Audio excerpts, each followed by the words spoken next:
Hey everyone, it's probably been a while now. I don't remember the last time I posted. I know it was kind of recent compared to the previous times, but it is now June.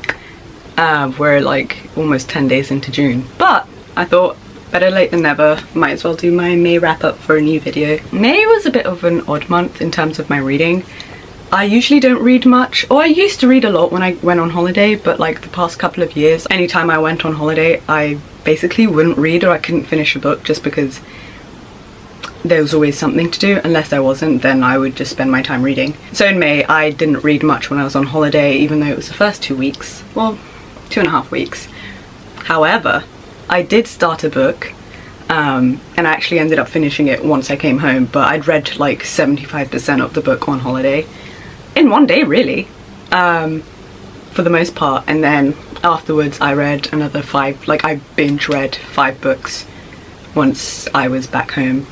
Just because I wanted to have some books that I could say I'd read in May, because it felt weird just having read one book. I ended up reading 6 books in May, which was really good since most of my reading was done in the second half of the month.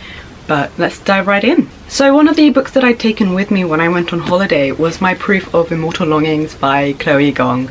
She's one of my favourite authors. This is her adult debut. I never know how to explain this book, but all I can say is that it's a retelling of Shakespeare's play Antony and Cleopatra, which I haven't read. However, I did really enjoy this book, and I did try to like match up the characters in this book to the historical figures they're clearly supposed to be, which was kind of confusing but also really fun. I ended up annotating it a lot, and there's a lot of annotations, highlighting, tabbing. My tabs got less, you can see they got a little messy towards the end. I was more focused on finishing the book than actually annotating or tabbing. So there are a lot less notes. I ended up going back after finishing the book and being like, oh my god, does this mean that, and so on. This was my favourite read of May. One of my top 3 reads of this year, actually. Obviously 5 stars. Highly recommend it. It comes out July 25th in the UK. You can pre-order it. There are signed editions available on the Waterstones website and an exclusive edition. But also, Chloe is finally coming to the UK. She's having a European tour, which includes, I think, but I know for sure that she's coming to London. So I can't wait to get this book signed. I absolutely loved it. Her writing somehow got even better. Like, I felt so stressed. Not just because of the plot, but just the way she built the world the book is set in. You really feel that sense of claustrophobia the entire time. And the added tension between the characters and the plot just really exacerbates that sort of atmosphere, which I absolutely loved. And I can't wait for the rest of the series. But yeah, that was Immortal Longings by Chloe Gong. The next book was a book I hadn't planned on reading or buying. I was at work and my co-worker pointed out that we had, or rather that the graphic novel slash webtoon series of Business Proposal was in store. So I had no idea the K-drama was actually based off a webtoon until my co-worker showed me this. I ended up buying it that day and then reading it like the day after, and again, this was also a 5-star read. It's just as funny as the TV show. In fact, I got my mom to start watching it and she's been binge watching it for the past few days. It is so good. And I've actually heard the webtoon is better, in fact, so I'm excited to see where this goes.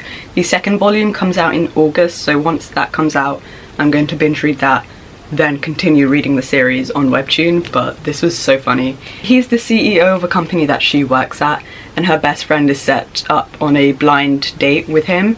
His grandfather and her best friend's parents want them to get married, and they were each other's best options. However, her best friend pays the main character to go on the blind date for her and make him not want to get with her, or at least get with her friend. However, it all goes awry. He ends up saying he wants to marry her.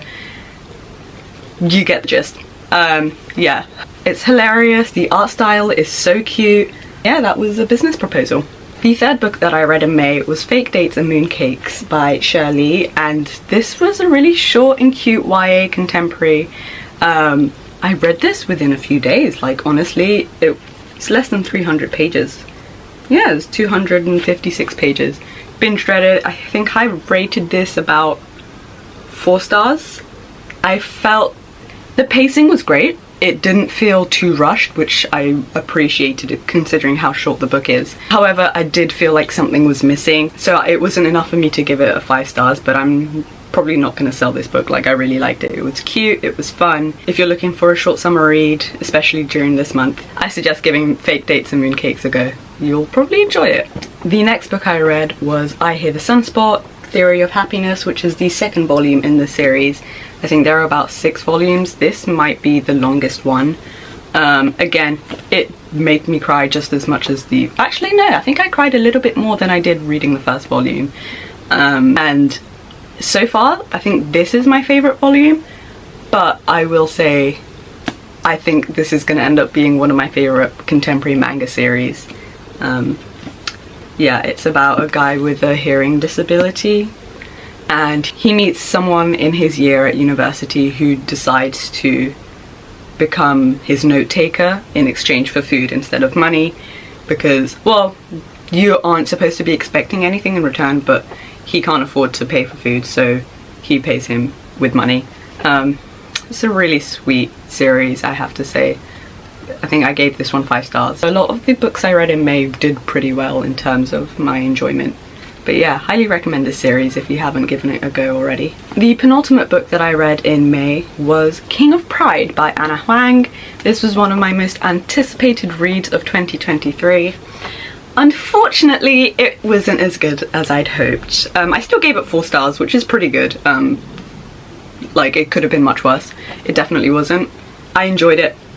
I didn't love it, though, which is disappointing because I fell in love with Kai in the first book, King of Wrath, and I was so excited for his book, and I thought his dynamic with Isabella was really cool.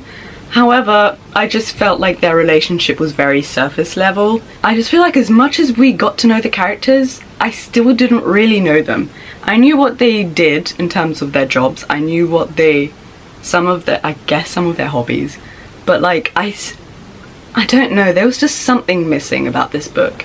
I'll probably be able to figure out what it is when I eventually reread the series. But as for now, not my favourite one in the series. King of Wrath, I think I gave it 4.5 stars, almost 5 stars. I really enjoyed that. I remember getting towards the end, and after finishing the last page, I turned the page for the next chapter and it was over. But I definitely think I'm going to like King of Greed next, which is the 3rd book, and it's about Dominic and I think her name was Alessandra. They appear in this book, and I like the idea of like a marriage in trouble sort of trope. I feel like that's going to be an angsty book, so I'm excited for that. I think it's supposed to come out later this year, but we'll see. Yeah, that was King of Pride. I was sort of feeling slumpy after reading Immortal Longing, so the entire month I was intentionally reading a novel, then a manga or graphic novel, then another novel, so it felt like I was reading, and it also helped with my reading goal of reaching 6 books. My last book of the month was I Hear the Sunspot Limit 1, which is... I don't know how to explain it, but this is technically the 3rd volume. However, they're titled really weird because this is Limit 1, then Limit 2 is Volume 4, Limit 3 is Volume 5. I don't understand. I don't remember much about what happened in this one, other than the fact that the main character dropped out of university to go and work at a company that tries to help people with hearing disabilities, based off his experience with the other character who he meets in university. I found this one really angsty. I didn't cry as much as I did for Theory of Happiness. However, I'd heard a lot of people say this one felt really repetitive in terms of things that had been explored in the first 2 volumes, but I actually felt it was pretty realistic, and it wasn't exactly repetitive of things that had been explored in the previous 2. It just felt like the natural progression of the story, and I think it was done well, so I'm really excited to read the next volume. I'm planning on reading volume 4 during June, so yeah, that was I Hear the Sunspot Limit 1. And those were all the books that I read in May. They weren't that many, but it means that I can hold them all in one frame. Go give these a go if you haven't already.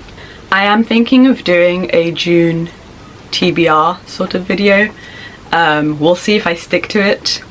Who knows? I have already got through 1 book on my TBR, so I'm a bit hopeful, but we'll see. Let me know what books you read in May and which one was your favourite down in the comments below. And don't forget to like and subscribe to my channel. I'll see you guys again soon. Bye!